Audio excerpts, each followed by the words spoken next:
ও মা আজকে লাঞ্চের মেনু আজকে লাঞ্চের মেনু হ্যাঁ চিংড়িগুলো তোমাকে ডাকছে। হ্যাঁ আজকে লাঞ্চের মেনু এদিকে আসো দেখো হয়ে এসছে আর একটু বাকি।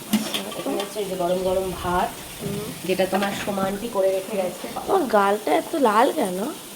আমি ব্লাশ লাগিয়ে রান্না করছি তো তাই হ্যাঁ যোগ করছি ন্যাচারাল ব্লাশ। আসলে সেই থেকে গরমের মধ্যে দাঁড়িয়ে রান্না করছি না, তার মধ্যে যে আগুনের গ্যাসের যে তাপ, বাইরের গরম ঘরের গরম আর গ্যাসের তাপ সব মিলিয়ে লালগুলো আমার এখন লাল লাগছে। এই তো লাল টমাটার, তুমি কি বলো? হ্যাঁ ফাইন গেল বুনু তো ফ্যান চলছে, ঠিক আছে চলছে। আচ্ছা এইখানে রয়েছে হল ওই দেখো আবার কারেন্ট এসেও গেল। এই হয় মানে যায় গিয়ে 1 সেকেন্ডের মধ্যেই চলে আসে। যাই হোক যেটা বলছিলাম, এখানে আছে হচ্ছে এটা কালকে সমাধি করেছিল। কালকে যেহেতু আমরা ডাক্তার দেখাতে গেছিলাম রুহিকে নিয়ে, আমি রান্না বান্না কিচ্ছু করতে পারিনি, তো সমাধিকে বলেছিলাম একদম পাতলা করে বেশি টলটলে করে চিকেনের ঝোল আর ভাত করে রেখে দাও। তো সেখান থেকে এখনো 7-8 পিস চিকেন দিয়ে একটু ঝোল আলু দিয়ে রয়েছে বেঁচে এইটা। আর আজকে আমি যেটা করেছি একটু আগেই জানিয়েছিলাম, এখনো ধোয়া উঠছে প্লেট থেকে, এটা হচ্ছে দই সর্ষে দিয়ে পটল, মানে পটলের দই সর্ষে বলতে পারো। এটা কিন্তু খেতে খুব সুন্দর হয়েছে, আমি একটু টেস্ট করে দেখেওছি। তো এটা গেল, যদিও রিও এটা খাবে না, রিও খাবে চিকেন, তার সাথে এই যে এখন এখানে আমি করছি হলো চিল্কা চিংড়ি। এদিকে রিওর বাবার পছন্দের চিল্কা চিংড়ি করছি। হয়ে এসছে, এটা করতে তো 5 মিনিট টাইম লাগে জাস্ট।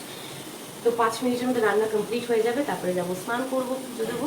আর রুহি এখন ঘুমোচ্ছে, রুহির শরীর এখন ভালো আছে, আগের থেকে অনেকটা বেটার, কিন্তু খুব খিটখিটে হয়ে আছে, খাওয়া দাওয়াটা ঠিক করে করছে না, যেটা হয় এই সময় আমরাই খিটখিটে হয়ে যাই, তো ওরা তো ছোটো বাচ্চা।